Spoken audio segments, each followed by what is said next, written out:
নমস্কার বন্ধুরা, জয় গার্ডেনিংয়ে আপনাদের সকলকে স্বাগত। আমি জয়ন্ত অ্যাডেনিয়াম নিয়ে নতুন ভিডিও নিয়ে আপনাদের সামনে চলে এসেছি। বন্ধুরা, আজকে আমাদের এই ভিডিওর বিষয় হলো এই অ্যাডেনিয়াম গাছের ডরমেন্সি পিরিয়ড বা শীতকালীন সময় কিভাবে এই গাছে জল দেবেন তা নিয়ে আমি এই ভিডিওতে আলোচনা করব। বন্ধুরা, আপনারা অনেকেই যারা যারা অ্যাডেনিয়াম প্রেমী আছেন তারা অনেকেই চিন্তা করেন যে অ্যাডেনিয়াম গাছে এই ডরমেন্সি পিরিয়ডে কীভাবে জল দেবেন। বেশি জল দিলে অনেক সময় কটেক্স পছন্দ ধরতে পারে এবং কম জলের ফলে অনেক সময় কটেক্স সিং করে। সুতরাং কিভাবে জল দেবেন তার কিছু টিপস আমি এই ভিডিওতে আপনাদের সামনে তুলে ধরতে চলেছি। বন্ধুরা, এই যে আমার যে অ্যাডেনিয়াম গাছ নিয়ে যে অভিজ্ঞতাটা, এই যে আমি 5-6 বছর ধরে অ্যাডেনিয়াম করছি, সেখান থেকে আমি অর্জন করেছি, যা আপনাদের সামনে তুলে দেবো। আপনাদের কাছে আমার এইটুকুই অনুরোধ, যারা যারা এখনও পর্যন্ত আমার জয় গার্ডেনিং ইউটিউব চ্যানেলটিকে সাবস্ক্রাইব করেননি, অবশ্যই অ্যাডেনিয়াম নিয়ে গুরুত্বপূর্ণ ইনফরমেশন পেতে হলে অবশ্যই আমার চ্যানেলটিকে সাবস্ক্রাইব করে দেবেন এবং আমাকে উৎসাহিত করবেন। চলুন বন্ধুরা, এক এক করে আমরা মূল ভিডিওতে ফিরে যাই। এই অ্যাডেনিয়াম গাছে জল দেওয়ার যে বিষয়টা, এটা মূলত 3টি বিষয়ের ওপর ডিপেন্ড করে বা নির্ভর করে। সেটা হচ্ছে অ্যাডেনিয়াম গাছটি কটেক্সের আকৃতি, অর্থাৎ অ্যাডেনিয়াম গাছটি কত বয়স, আর দ্বিতীয়ত অ্যাডেনিয়াম গাছটি কীরূপ টপে বসানো আছে, মাটির টপ না প্লাস্টিকের টপ, কিসের ওপর বসানো আছে। আর থার্ড হলো এই ওয়েদার, কতটা ঠান্ডা আছে, কতটা কুয়াশা পড়ছে তার ওপর। বন্ধুরা, এই 3টে বিষয়ের ওপরে ডিপেন্ড করে আমাদের এই অ্যাডেনিয়াম গাছে জল প্রয়োগ করতে হবে।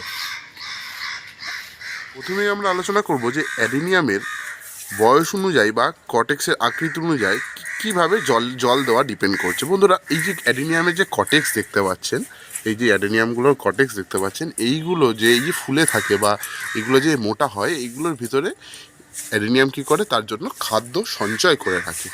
একটা এই কটেক্স কাটলে দেখবেন একটা রসের মতো একটা তরল পদার্থ বেরোয়, সেটা হচ্ছে অ্যাডেনিয়াম বেঁচে থাকার জন্য প্রয়োজনীয় খাদ্য সংগ্রহ করে থাকে। তো এই শীতকালীন সময় বা ডরমেন্সি পিরিয়ডে এই অ্যাডেনিয়াম ঘুম দশায় চলে যায়, অর্থাৎ এই অ্যাডেনিয়ামে পাতাও কমে যায় বা পাতা পড়ে যায় এবং অ্যাডেনিয়ামগুলো খুব একটা বৃদ্ধিও হয় না, অল্প অল্প ফুল দেখতে পাবেন। এই সময় অ্যাডেনিয়ামে খুব বেশি খাদ্যের প্রয়োজন হয় না, যেইটুকু খাদ্যের প্রয়োজন হয় তার জমানো কটেক্স থেকে ওরা নিয়ে বেঁচে থাকতে পারে। তাই একটু যদি মোটা কটেক্স হয় বা একটু পুরনো গাছ হয়, তাহলে আপনি এই গাছগুলোকে সপ্তাহে একবার জল দিতে পারেন, বা এই গাছগুলোকে আপনি যদি মাসখানেক যদি মাটি থেকে তুলে ডরমেন্সি পিরিয়ডের সময় হ্যাঙ্গিং করে রাখতে পারেন, তাহলেও কোনো অসুবিধা হবে না, আপনার গাছ ঠিকঠাকই থাকবে। আর যেইগুলো হলো এর থেকে একটু ছোট গাছ, যেগুলো হচ্ছে একটু ছোট গাছ, কটেক্সের আকৃতিও একটু ছোট, সেই গাছগুলোকে আপনারা কি করবেন, একটু অল্প জল দিতে হবে। যখন দেখবেন মাটি পুরো ড্রাই হয়ে গেছে, তখন অল্প জল ওপরের মাটিটুকু ভিজিয়ে দেবেন। বেশি জল দেবেন না, বেশি জলের প্রয়োজন হয় না, প্রয়োজন ছাড়া জল দেওয়া আমাদের উচিত না। সুতরাং অল্প করে জল ওপর থেকে স্প্রে করে দেবেন।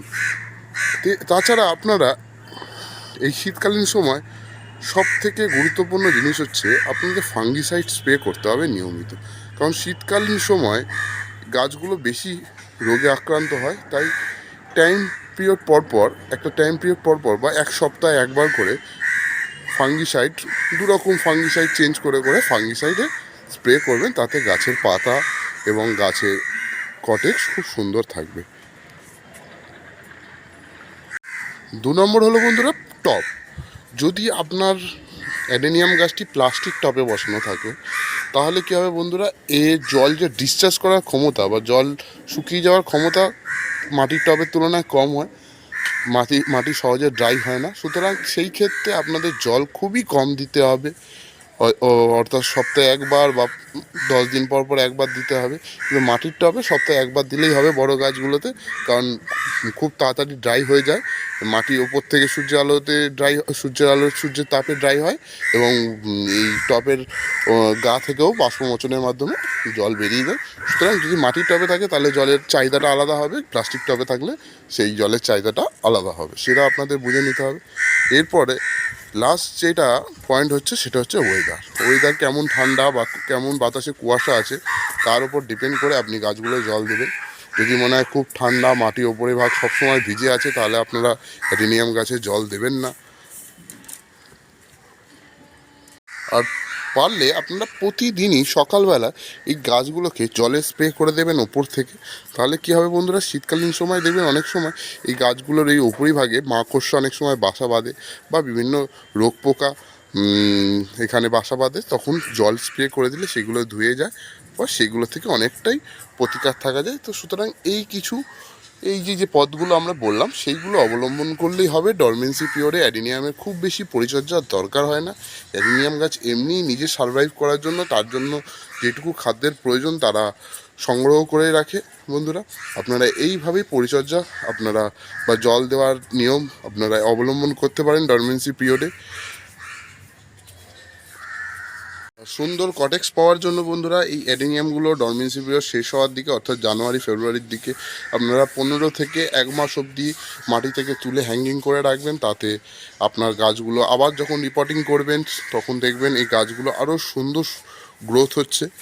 তার কনসেপ্টটা আমি অন্য ভিডিওতে, কেন তুলে রাখলে মাটি থেকে সুন্দর কটেক্স পাবেন তার কনসেপ্টটা আমি অন্য ভিডিওতে আলোচনা করব বন্ধুরা। তো বন্ধুরা, এই ভিডিওটি আর বড় না করে এখানেই শেষ করলাম।